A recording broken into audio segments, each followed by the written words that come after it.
الحمد لله رب العالمين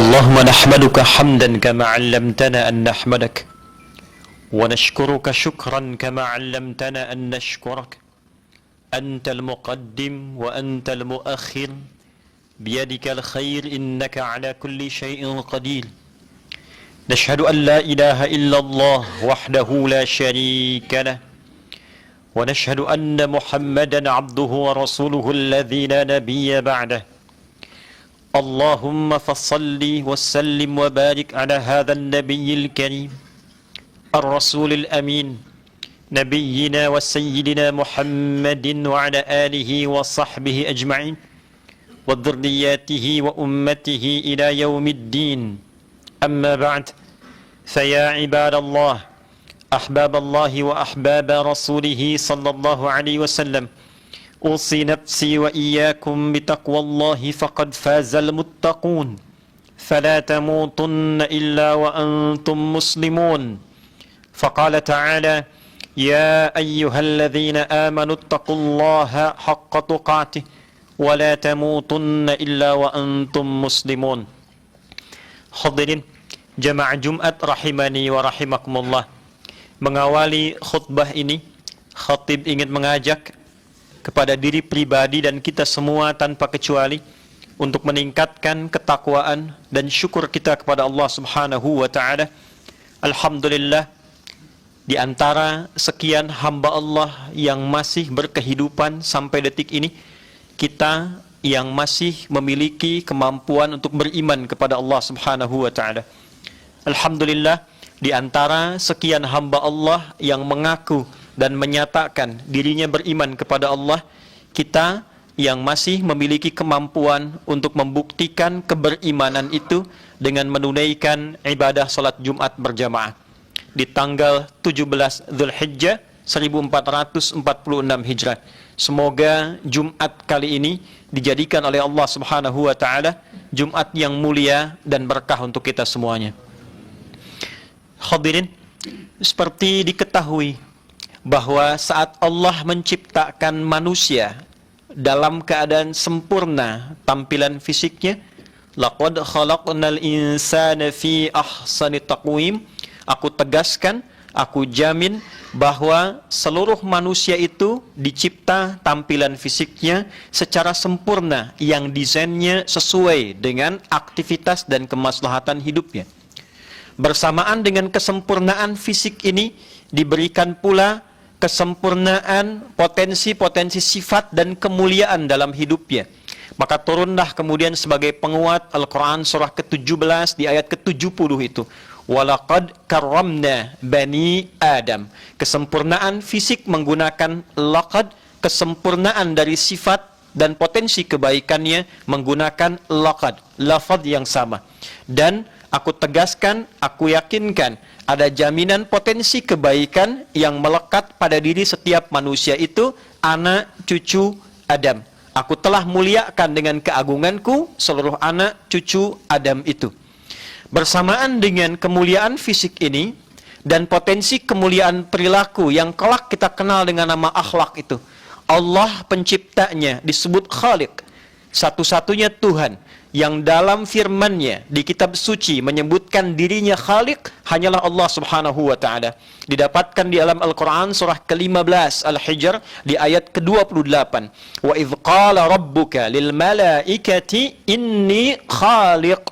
Dan ingatlah, pahami, pelajari, ketika dengan keagunganku aku berfirman, ya Rabbu Muhammad sallallahu alaihi wasallam, aku Rabbmu berfirman pada malaikat dan memviralkan, akulah Khaliq yang akan mencipta makhluk baru bernama Bashar. Hadirin, penciptaannya disebut dengan khalaq. Iqra bismi rabbikal ladzi khalaq. Yang terciptanya disebut dengan makhluk. Kita makhluk. Potensi kebaikan yang melekat pada makhluk tercipta itu disebut dengan akhlak. Akumulasinya disebut dengan khuluq. Wa innaka la'ala khuluqin azim. Jadi ada khalaq, menciptakan, khaliq yang mencipta, makhluk kita yang dicipta. Tampilannya sempurna. Laqad khalaqnal insana fi ahsani taqwim. Bawaan sifatnya disebut dengan khuluq. Nanti praktek kehidupan yang kita bawa dari bawaan sifat itu menjadi sikap, namanya akhlak. Maka mata punya potensi sifat baik ketika memandang. Ketika dipraktekkan, mata berakhlak, lisan berakhlak, tangan berakhlak, kaki berakhlak.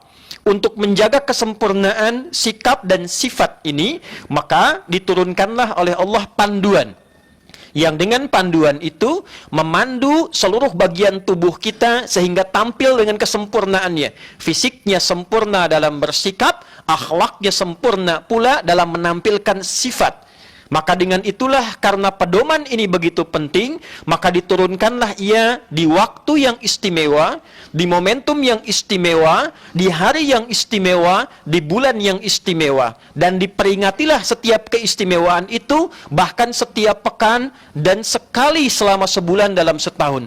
Dia turun di momentum yang istimewa. Dalam satu momentumnya kebaikan bernilai lebih daripada 1000 bulan. Dikenal dengan malam Al-Qadar. Wa ma adraka ma Lailatul Qadar? Lailatul Qadri khairum min alfi syahr. Harinya Jumat.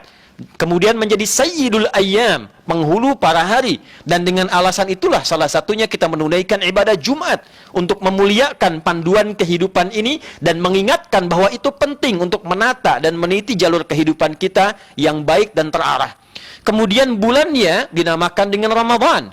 Maka akumulasi keseluruhannya untuk menunjukkan keagungan, petunjuk, dan keistimewaan itu untuk menjaga sikap dan sifat kita dalam berkehidupan sehingga bahagia di dunia dan di akhirat. Itu yang kita sebut hasanah fid dunya wal akhirah. Diabadikan di Al-Quran surah kedua Al-Baqarah di ayat ke-201 itu. Wa minhum may yaqulu rabbana atina fid dunya hasanah wa fil akhirati hasanah wa qina adzaban nar. Maka demi menunjukkan pentingnya keagungan, baik momentum, waktu, apalagi inti dari pedoman ini, Allah berfirman di Al-Quran surah kedua Al-Baqarah di ayat 185. Syahru Ramadhan alladhi unzila fihi al-Quran hudal linnas wa bayyinatin minal huda wal furqan. Syahrul Ramadhan alladhi unzila fihi al-Quran. Bulan Ramadan yang di bulan itu Anda semua menunaikan ibadah puasa selama 1 bulan itu untuk memberikan satu isyarat petunjuk, mendapatkan pedoman berkehidupan yang sangat istimewa. Apa pedoman itu? Itulah Al-Quran yang diturunkan di bulan Ramadan saat kita menunaikan ibadah puasa itu. Pertanyaannya, apakah Al-Quran itu sekedar firman Allah yang menguatkan mukjizat Rasulullah sallallahu alaihi wasallam, mengukuhkan dan melahirkan diktit beliau sebagai seorang nabi dan rasul terakhir yang diutus? Apakah hanya berisi 114 surah, 30 juz yang ketika dibaca setiap hurufnya kemudian berpotensi melahirkan 10 pahala kebaikan? Kalla, ternyata tidak, lebih daripada itu. Allah langsung memberikan penekanan. Tujuan turunnya Al-Quran bukan sekedar dibaca. Bacaan itu instrumen untuk mengantarkan pada pengetahuan. Yang dengan tahu itu, kemudian kita mendapatkan bimbingan untuk diamalkan. Apakah Anda sengaja belajar bahasa hanya untuk bisa memahami sesuatu? Apakah sekedar untuk baca saja? Atau paham isinya? Bukankah Anda baca koran agar mengerti isinya? Bukankah Anda mengakses internet untuk mengetahui informasinya? Bagaimana mungkin Anda bisa mengetahui tanpa membacanya? Perbedaan antara firman Allah, mukjizat Rasulullah, dengan kalam biasa, dengan karya manusia biasa, membaca saja sudah ada nilai pahala di dalamnya untuk menunjukkan itu ibadah. Anda baca Quran, itu rutinitas bacaan. Anda baca Al-Quran, ada nilai ibadah di dalamnya. Apa yang membedakan ibadah dengan rutinitas? Ada pahala melekat di dalamnya. Tapi poinnya adalah, bacaan itu mengantarkan kepada terbukanya akses informasi. Data diolah menjadi informasi, informasi diolah menjadi knowledge, knowledge kemudian membimbing bagian tubuh kita untuk berperilaku.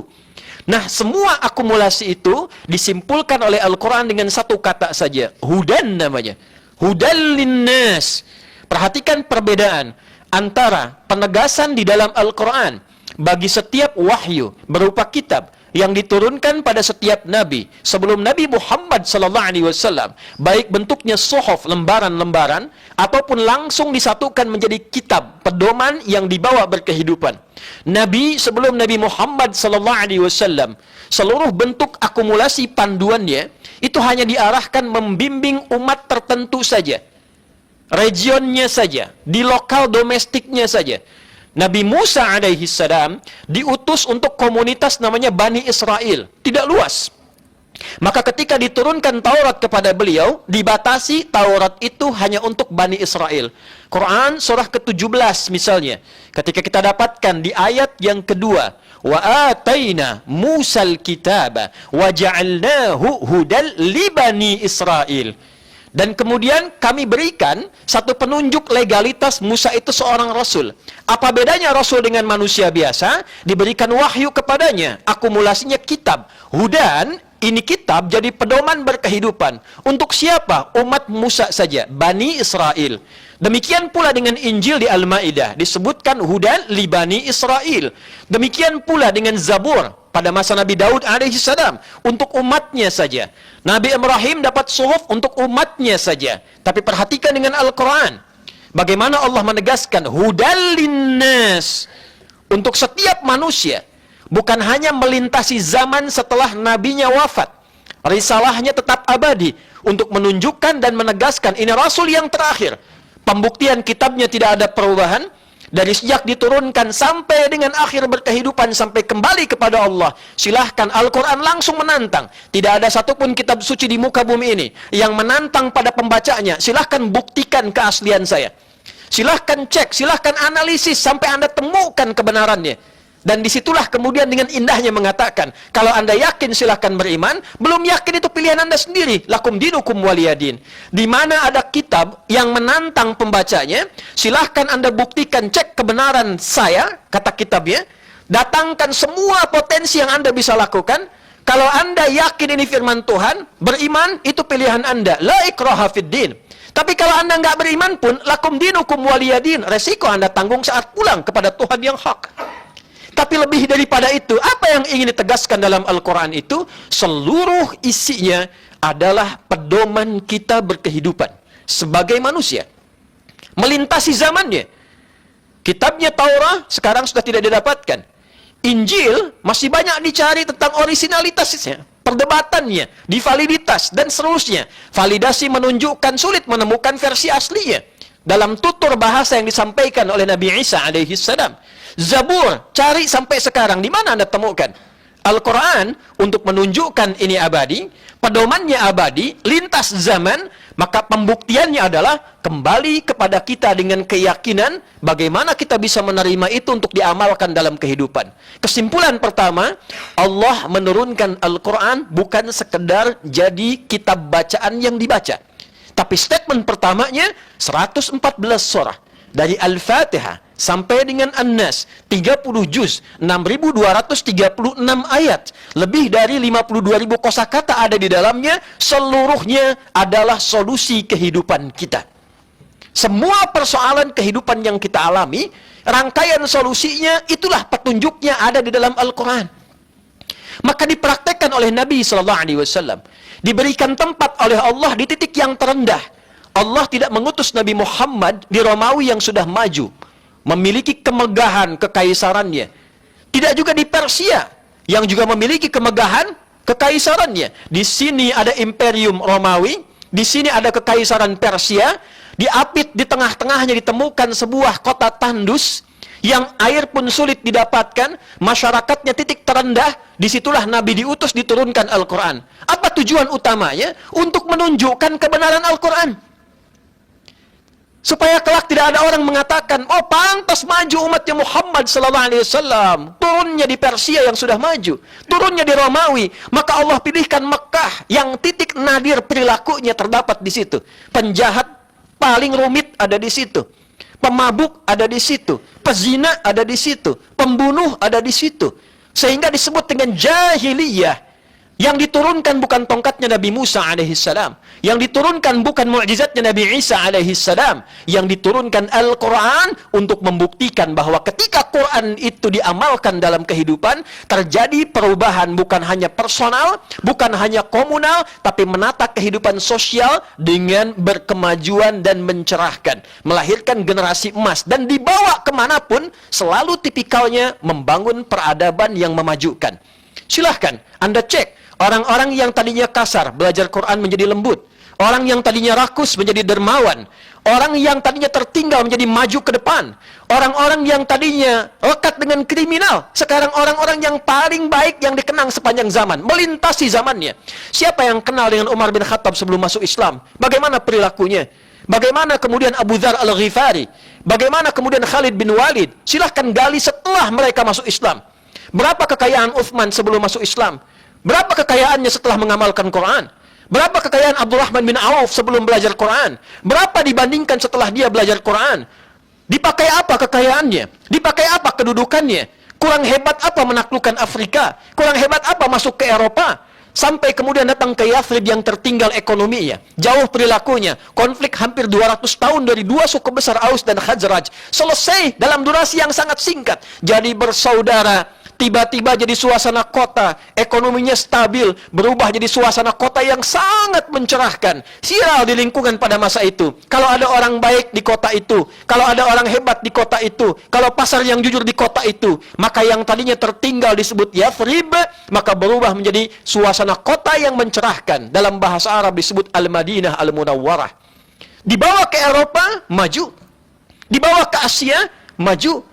Saat Majapahit mulai lemah, pertikaian di dalam runtuh, Sriwijaya juga demikian, sampai kemudian Nusantara itu urun berkembang, tipis, tenggelam. Tiba-tiba datang nilai keislaman, mengamalkan Qur'annya tanpa tumpah darah. Apa yang terjadi? Kerajaan-kerajaan di mana-mana. Sampai kemudian muncul Jaziratul Muluk, Jazirah, pulau-pulau dengan kerajaan. Kelak dikenal Jaziratul Muluk dengan Maluku. Ada lagi kemudian yang di Sumatera, membentang sampai ke tengah ke Kalimantan. Kemudian diapit dari Bantennya. Silahkan perhatikan. Begitu majunya, dahsyatnya, luar biasanya. Dari mulai Sunan Gunung Jati, melahirkan anaknya. Kemudian turun ke Sultan Hasanuddin, membangun Banten. Tiba-tiba berapa lama? Nggak kurang dari 5 tahun. 2 tahun, 3 tahun, disebutkan Kabupaten Serang dan jadi kemudian ibu kotanya berkembang, koinnya sampai ke London. Ada orang pertama Hussein Sasradiningrat sampai belajar kemudian di Delft, di Belanda, orang Indonesia. Sebelum jadi Indonesia bahkan orang pertama yang belajar sampai doktor. Siapa mereka? Bagaimana mereka tampil mendapatkan itu semua? Ketika punya keyakinan bahwa itu solusi.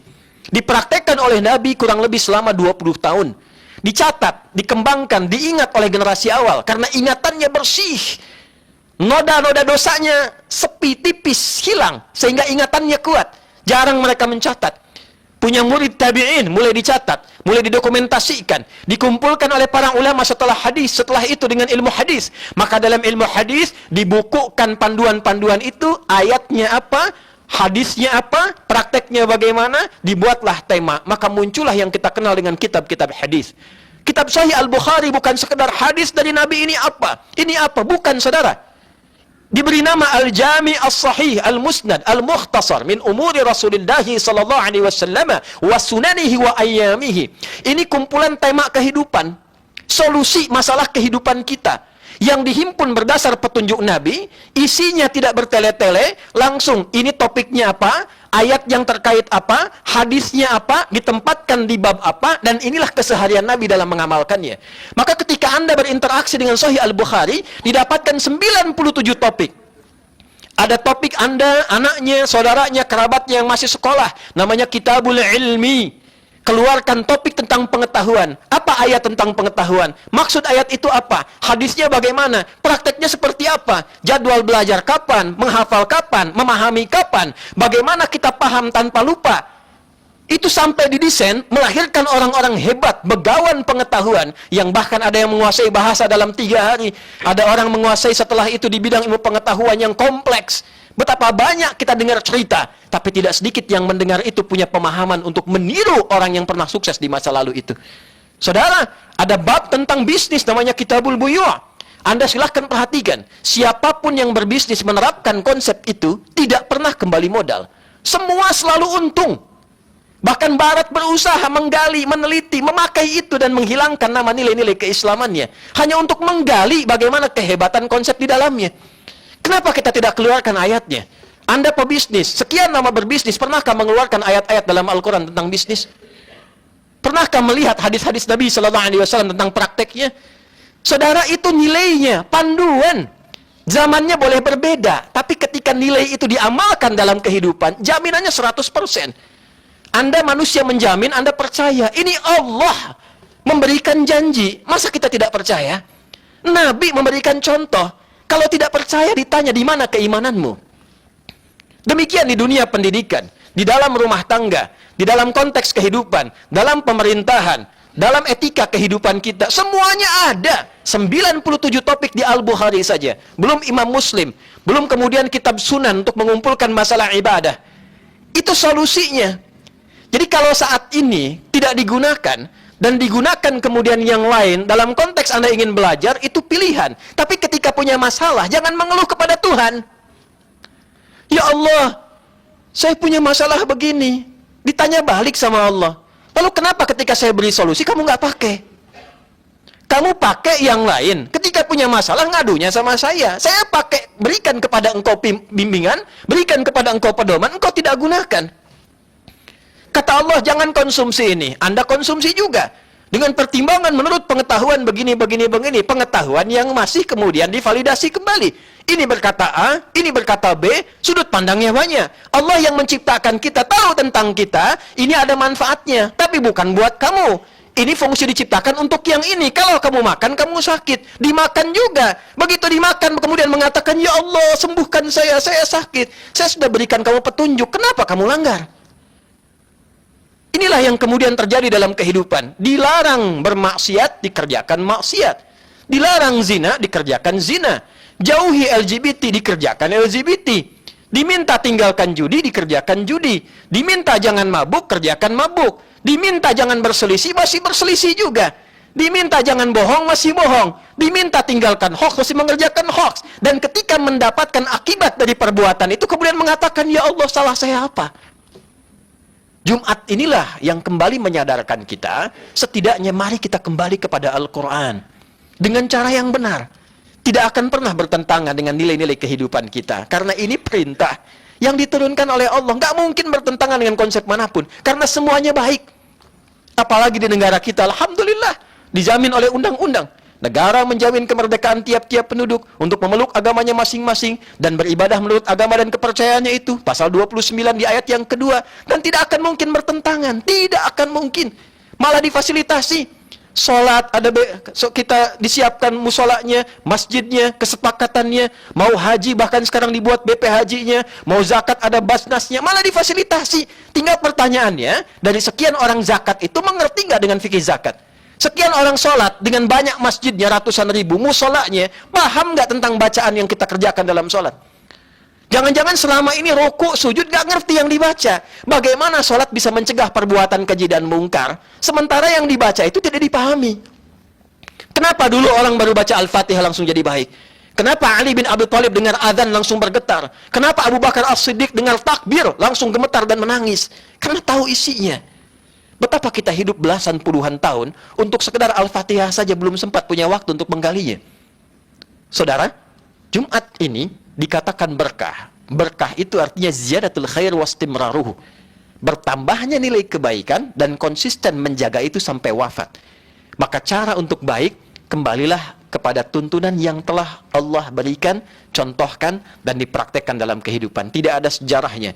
Tidak ada sejarahnya. Orang mengamalkan Quran itu tidak maju, nggak ada sejarahnya. Tidak baik, nggak ada sejarahnya. Ahli Quran yang benar, boleh jadi apapun. Tidak harus Anda menjadi seorang ustadz semuanya, kiai semuanya. Silahkan Anda jadi insinyur, silahkan Anda menjadi pegawai, silahkan jadi bisnismen, silahkan jadi apapun yang Anda inginkan dalam kehidupan, tapi pegang Quran dalam kehidupan Anda, cintai Nabi dengan salawat kita, dan praktekkan itu. Rasakan bedanya, bedakan rasanya, dan pasti akan terasa bedanya. Pertanyaan terakhir Quran adalah, ketika ini semua sudah disampaikan, dan mengerti apa yang dipahami, pertanyakan balik, fa'aina tadhhabun? Quran surah 81 ayat 26. Setelah semua keutamaan Quran disampaikan dan keistimewaannya, fa'aina tadhhabun? Allah bertanya balik, Sekarang keputusanmu apa? Engkau mau kemana? Apa yang engkau siapkan? Tapi pada akhirnya kita semua akan kembali kepada Allah Subhanahu wa taala. Sebagai suami, pernahkah mengeluarkan ayat-ayat tentang suami dalam Al-Qur'an? Sebagai ayah, pernahkah mengeluarkan ayat-ayat tentang ayah dalam Al-Qur'an? Dan sebagai pada akhirnya Quran itulah yang akan jadi hujah kita di akhirat kelak, imma memuliakan atau menjatuhkan orang-orang yang berinteraksi dengannya dalam kehidupan. Barakallahu li wa lakum fil Qur'anil azim wa nafa'ani wa iyyakum bima fihi minal ayati wa dzikril hakim wa taqabbala minni wa minkum tilawatahu innahu huwas samiul alim. Ud'ullaha yastajib lana wa lakum jami'an.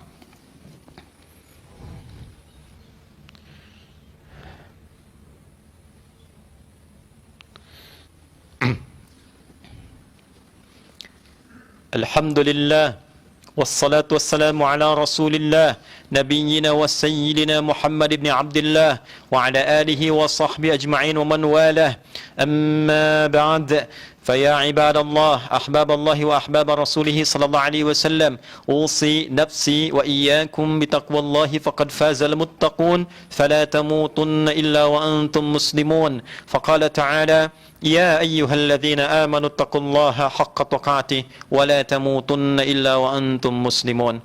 Hadirin, sebelum kita berdoa, khatib menyimpulkan singkat saja. Satu, Al-Quran diturunkan bukan untuk sekedar dibaca, sekalipun bacaan itu berpotensi melahirkan pahala. Kedua, Al-Quran seluruh isinya adalah pedoman terbaik untuk kehidupan kita. Maka tidak harus menjadi hafid 30 juz. Keluarkan ayat-ayat yang menjadi pilihan hidup kita. Ada ayat pokok tentang kehidupan kita. Sebagai anak, keluarkan ayat tentang anak. Tidak banyak, sedikit saja. Tapi ketika kita amalkan, ada jaminan menjadi anak terbaik, anak soleh yang diridhoi oleh Allah. Turunannya akan banyak. Menjadi anak soleh, mudah aktivitasnya, mudah jalan hidupnya, berkah untuk orang tuanya. Demikian seluruh pilihan hidup kita, keluarkan ayatnya, keluarkan hadisnya. Itu saja yang dipelajari. Teman-teman yang tergabung dalam DKM, yang mungkin hadir di Jumat ini, kerjasama dengan sekitarannya. Tidak harus dibahas semua. Mungkin topik A, ini kajian tentang bisnis, cari ustadz yang ngerti di bidangnya, bahas ayatnya, bahas hadisnya, praktekkan dalam kehidupan dengan nilai-nilainya. Demikian pula mungkin yang kehidupannya di kepolisian, di ketentaraan, kemudian diplomasi, dan yang lain-lainnya. Maka nikmati ayatnya. Quran itu indah terdengar bacaannya, tapi berkah ketika diamalkan isinya. Anda tidak akan pernah merasakan kenikmatan Quran sebelum kita coba amalkan isinya. Satu ayat saja untuk pekan depan. Ketika Allah mengatakan, La yasraq qaumin qaum. Jaga lisanmu, jangan mencela orang, jangan berkata kotor, jangan berbuat hoax. Coba praktekkan itu satu pekan saja, sampai ketemu Jumat depan. Jumat depan belajar lagi ayat mata, sampai ke ayat kaki sepenuhnya. Dan silahkan lihat perbedaannya dalam sebulan, apa yang terjadi dalam kehidupan kita. Itu butuh tekad, itu butuh doa. Karena itu mari kita berdoa, mudah-mudahan dengan doa ini memudahkan langkah kita untuk berubah sebelum kita kembali kepada Allah Subhanahu wa taala dalam kematian. Qala ta'ala inna Allaha malaikatahu yusalluna 'alan nabi ya ayyuhalladzina amanu sallu 'alaihi wa sallimu taslima.